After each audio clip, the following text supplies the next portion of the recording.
তাতে আমি যাই পোৱাৰ পিছত আমাৰ কষ্টিউমো নাছিল তেনেকুৱা ছাৰ হাফ পেণ্টটো আছিল হাফ পেণ্টটো পিন্ধি গেঞ্জিটো খুলি এই জেকেটটো পিন্ধি তাতে পানীত নামিলোঁ দাদাও এবাৰ নামিলে নামি পেলাই সাঁতুৰিলে অকণমান খুব বেছি 2 মিনিট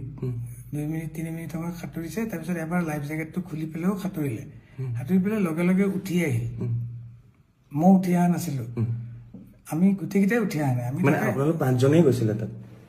নহয় তাতে আছাম এছ'চিয়েশ্যনৰ ইয়াৰ পৰা যোৱা 5 জনেই আছিলে আৰু আছাম এছ'চিয়েশ্যনৰ বাকীখিনি আছিল আমি 3টা নামিছোঁ সন্দীপ মই সিদ্ধাৰ্থ আৰু আছাম এছ'চিয়েশ্যনৰ 2 নামিছে দাদা এবাৰ নামিল উঠি গ'ল তাৰপিছত আমি তাতে আছোঁ এক্টিভিটিজ কৰি আছোঁ ছাইডত আইলেণ্ড এটা আছে 50 মিটাৰমান দূৰত কোনোবা ইচ্ছা কৰিলে আইলেণ্ডটোতো সাঁতুৰি পেলাই যাব পাৰে তাৰপিছত এনেকৈ তাতে কোনোবা এটাই ক'লে তাতে যাম নেকি মই যাব পাৰি কিন্তু মই সেনেকুৱা ছুইমাৰ নহয় যাব মই এনেকৈ ছুইমিং কৰি যাব নোৱাৰোঁ চব গ'লে ময়ো যাম সেনেকুৱা টাইপৰ আৰু বহুত দূৰত নহয় ওচৰতে মই পানীতে আছোঁ পানীত থাকোঁতে মই তাতে ফ্ল' কৰি থাকোঁতে দাদা ওপৰতে বহি আছে কিন্তু তেতিয়া নাই আমাৰ পানীত নাই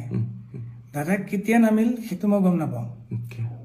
কিন্তু মই পানীত থাকোঁতে মোক ওপৰৰ পৰা এজনে ক'লে এই দাদা গৈছে অলপ চাবা জেকেট পিন্ধা নাই তেতিয়া মই এনেকৈ চালোঁ দাদা দেখোন আহি আছে এইফালে জেকেট চেকেট পিন্ধা নাই সাঁতুৰি আহি আছে মই ভাবিলোঁ দাদাই সাঁতোৰাত কিন্তু খুব ভাল দাদাই শিকাইছে সঁচাকৈ আজি 10 বছৰ আগত বেংগলোৰৰ হোটেল এখনত শিকাইছিল দাদাই মোক সাঁতুৰিবলৈ মই সাঁতুৰিবলৈ শিকিছোঁ যদি সেনেকুৱা সাঁতোৰ নহয় মোৰ এনেই পানীত থাকিলে অলপ ভাল লাগে আৰু কিন্তু দাদাই সাঁতুৰি আহোঁতে মই দাদাক ক'লোঁ দাদা নালাগে আহিব ইমান দূৰ বিকজ দাদা ভাগৰি যাব মানুহটো ইমান হাৰ্টত অলপ জোৰ পৰে কৈ আছোঁ যদিও মানা নাই মানে দাদাই কথা শুনা নাই আপোনালোকৰ কথা শুনা নাই তথাপি বহুতবাৰ কোৱাৰ পিছত বুজি পালে বুজি পাই পেলাই মই একদম লগত ওচৰত আছোঁ দাদা ঘূৰি দিলে ঘূৰাৰ পিছত মই কৈছোঁ অ'কে ঘূৰিছে যেতিয়া এতিয়া আমি ৰিটাৰ্ণ পাৰলে নহয় মানে বোটখনলৈ যাম ঘূৰিয়ে দাদাই অকণমান সময় এনেকৈ ফ্ল' হৈ গ'ল মানুহজন হাত চাত এনেকৈ দিয়া নাই ভৰি চৰি মাৰা নাই মই বোলো কি মানুহে সাঁতুৰি থাকোঁতে এনেকৈ অলপ কেতিয়াবা ৰখি দিয়ে ন সেইটো হ'ল নেকি 1 ছেকেণ্ডমান হোৱাৰ কাৰণে মই বোলো বেছি টাইম ৰখিছে বুলি মই তলৰ পৰা মইতো টিউবটো পিন্ধি আছোঁ মই তলৰ পৰা এনেকৈ দাদাক ফ্ল' কৰি উঠাই দিলোঁ দাদা ডুবি যোৱা নাই খালি মুখখন এনেকৈ তললৈ কৰি আছিল সেইটো পানীত আমি সাঁতুৰিলে এনেকুৱা হৈ আছিলোঁ অলপ মই উঠাই দিওঁতে দাদা এনেকৈ দি পেলাই মুখেদি এনেকৈ বগা পানী আৰু নাকেদি বগা পানী অলপ ওলাই গ'ল ওলাওঁতে মই ভয় খাই গ'লোঁ তাৰপিছত তেতিয়া দাদাই এনেকৈ চাইছেও চাই পেলাই বমি কৰি দিলে অকণমান বমিটোত অলপ বিয়েৰ গোন্ধাইছে বিয়েৰ খাইছিল অকণমান পৰ্ক 1 পিচ খাইছিল ওপৰত তেওঁলোকে বনাই নিছিল সেই পৰ্ক পিচ টাইপ ওলোৱা নাই য়েল্ল' টাইপ ওলাইছে মই চাগে এতিয়া চাগে ক্লিয়াৰ হৈ যাব মানুহজনৰ কিবা এটা চৰচনি খোৱাৰ নিচিনা হ'ল চাগে পানীত পৰিলে যিটো হয় তাৰপিছত মই তেওঁক দাঙি ধৰি আছোঁ কিন্তু তেওঁৰ যোনটো এফৰ্ট এজন মানুহক উঠাই দিলে এটা এফৰ্ট থাকে ন মই উঠাইহে ধৰিছোঁ মই তেওঁক ওচৰত লৈ থকা নাই পানীত মই জাষ্ট ডুবিব নোৱাৰাকৈ তেওঁ যিহেতু টিউব পিন্ধা নাই মই এনেকৈ ধৰি আছোঁ তেওঁ কিন্তু নিজৰ এফৰ্টটো নাই যেনেকৈ মই উঠাই দিছোঁ এনেকৈ দিলে ইফালে হালি গ'লে ইফালে হালি যায় ইফালে হালি গ'লে ইফালে হালি যায় সন্মুখত দিলে সন্মুখত হালি যায় তেতিয়া মই চিঞৰি দিছোঁ চিঞৰি দিওঁতে তেতিয়া সন্দীপনো আছিল পানীত সন্দীপনো গৈ পালে সিদ্ধাৰ্থে বোট এখন চলাই আছিল বোটৰ পৰা নামি সিও গৈ পালে ওপৰত থকা আমাৰ যিখন বোট চলাইছিল পাইলটজন তেওঁ জাপ মাৰি দিলে পানীত জাপ মাৰি পেলাই 10 ছেকেণ্ডৰ ভিতৰত তেওঁ গৈ পাইছিল আৰু এখন সৰু এই কিবা এইটো কি কয় মানুহে যোনে বহি পেলাই এক্টিভিটিজ কৰে আৰু পানীত টিউব টাইপ ডাঙৰ বোট টাইপ সেইখন লৈ গৈছে তাতে দাদাক উঠাই দিলে আৰু সন্দীপ আৰু সিদ্ধাৰ্থ অলপ ওখ সিহঁতে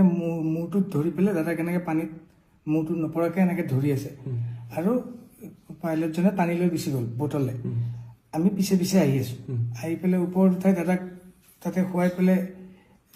CPRটো দিছে এনেকৈ দি থাকোঁতে এই পাইলটজনে দিছে আৰু সন্দীপ নিজে পুলিচ অফিচাৰ সি জানে সিও কিবা মুখেদি এনেকৈ চাক কৰি দিছে মই দাদাৰ হাত ভৰিখনত মালিচ কৰি আছোঁ গৰম কৰিবলৈ পানীত কিন্তু আধা মই ডুবি আছোঁ মালিচ কৰি আছোঁ তেনেকৈ আমি 15 মিনিটমান সময় কৰিছোঁ তাৰপিছত তেওঁলোকে কোনোবাই ফোন কৰিছিল কিবা কোনে কাক কি ফোন কৰিছে মই এইটো নাজানো তাৰপিছত অলপ পিছত পুলিচ আৰু এম্বুলেন্স টাইপ পানীতে জাহাজ লৈ আহিল এবাৰ তেওঁলোক আহি পেলাই তেওঁলোকে CPR দিছে আৰু ই যেহেতু জানে বুলি ক'লে সন্দীপক কৈছে কি তুমি মুখেদি কিবা পাম্প কৰে এনেকুৱা সেইটো কৰিব দিছে সেনেকে মোটামুটি আধা ঘণ্টা 40 মিনিট সময় দিছে মানে গাড়ী কিন্তু জাহাজখন মুভো কৰি আছে পাইলটজনক কৈছে তুমি চলোৱা মই তাতে এনেকে মালিচে কৰি আছো খালি মই তাৰ পৰা উঠি আহি সাইডত বহি লৈছো কাৰণ এখন মুভ কৰিব এতিয়া আৰু এনেকে আধা ঘণ্টা মান আগতে আমি বেলেগ এটা পোৰ্ট পালোহি আমি যোনটো পোৰ্টৰ পৰা আহিছিলো সেইটো পোৰ্টল অলপ দূৰ হয় সেইকাৰণে ওচৰৰ পোৰ্ট এটাত আহিলো ওচৰৰ পোৰ্টত আহোঁতে অলৰেডি তেওঁলোকে মেডিকেলৰ কোনোবা মানুহ তাতে কৈ থৈছে টিম এটা ৰেডি হৈ আছিল অহাৰ লগে লগে আমাক পাৰ পোৱাৰ লগে লগে আমাক কৈছে আপোনালোক চব চাইড হওক আমি চব চাইড হলো চাইডত বেলেগ এখন মানুহ ৰখা বোট এখন আছে তাতে ৰখিব দিলে আমি তাতে নামিলো তেওঁলোকে আহি পেলাই দাদাক CPR দিছে কিবা মেচিন নমাইছে অক্সিজেন দিছে কিবা চেলাইন টেলাইন দিছে এবাৰ তাতেও আধা ঘণ্টা 40 মিনিট সময় তেওঁলোকে কৰি আছে তেতিয়া মই দাদা আঙুলিটো এনেকে চাইছিলো আঙুলিটো বুঢ়া আঙুলিটো মই বৰিখন যে মালিচ কৰি আছিলো বুঢ়া আঙুলিটো নীলা টাইপ হৈ গৈছে মই ভগৱানক খালি মাতি আছো মহামৃত্যুঞ্জয় মন্ত্ৰ গাই আছো মই বোলো কি নীলা কিয় হৈ আছে আঙুলিটো ৰঙা হ'ব লাগিব দাদাৰ উঠখন সদায় ৰঙা হৈ থাকে নীলা টাইপ হৈ গৈছে মই তেতিয়া ভাবিছো নীলা কিয় হৈ গ'ল তেতিয়া মই নাৰ্ছজনীক সুধি আছো তেওঁলোকক সুধিলে তেওঁলোকে ক'বলৈও মানে তেওঁলোকে ভালকে ইংলিছটো নকয় কিবা তাতে মই কৈছো পালছ আছে নে নাই তেওঁলোকে মোক এনেকে দেখাইছে আমাক কিন্তু যাব দিয়া নাই সাইডত ৰখিব দিছে তাৰপিছত অলপ পিছত বেলেগ আৰু টিম আহিল পুলিচৰ এনেকুৱা এম্বুলেন্স টাইপ এনেকুৱা মানুহ কিবা লৈ আহিছে দাদাক টানি নি তাহাঁতকে উঠাই গ'ল আমাক কৈছে আপোনালোক কোনো মুভ কৰিব নোৱাৰি ইয়াতে থাকক তেতিয়া লগত সিদ্ধাৰ্থ কৈছে এজনকে যাব দিয়ে সিদ্ধাৰ্থ কৈছে তেওঁ যেহেতু আমাৰ মেনেজাৰ তেওঁই যাব তেওঁ কৈছে সন্দীপ মই অমৃত বাবা আমি বাকি তিনিটা যিকেইটা আছিলো আমি ইয়াৰ পৰা যোৱা আৰু বাকি অসম এছ'চিয়েশ্যনৰ মানুহখিনি আমি তাতে থাকি গ'লো আধা ঘণ্টা 40 মিনিট মান পিছত সিদ্ধাৰ্থে ফোন কৰি পেলাই বেলেগ এজনক কৈ পেলাই মোক সুধিছে মই ল'লো মোক কৈছে জুবিন দা আৰু নাই তাৰপিছত আৰু আমি তাতে থাকি গ'লো সেই যে আপুনি যেতিয়া উঠাই আনিছে ক'বলৈ গ'লে সেই নীলা যে হৈ গৈছিলে উঠখন আঙুলি এতিয়া ভাবিছো যেতিয়া দাদা নীলা হৈ গৈছিল চাগে দাদা পানীত পৰা যেতিয়া উঠাই আনিলো তেতিয়া জুবিনদাৰ প্ৰাণ গৈছে চাগে তেতিয়াই গৈছে বাকীখিনি এফৰ্ট যিখিনি দিছে সেইখিনিত চাগে নৰ্মেল মানুহ এজন নোহোৱালে ৰিকভাৰ কৰিলে হয় তেওঁ সেইটো ৰিকভাৰ কৰিব নোৱাৰিলে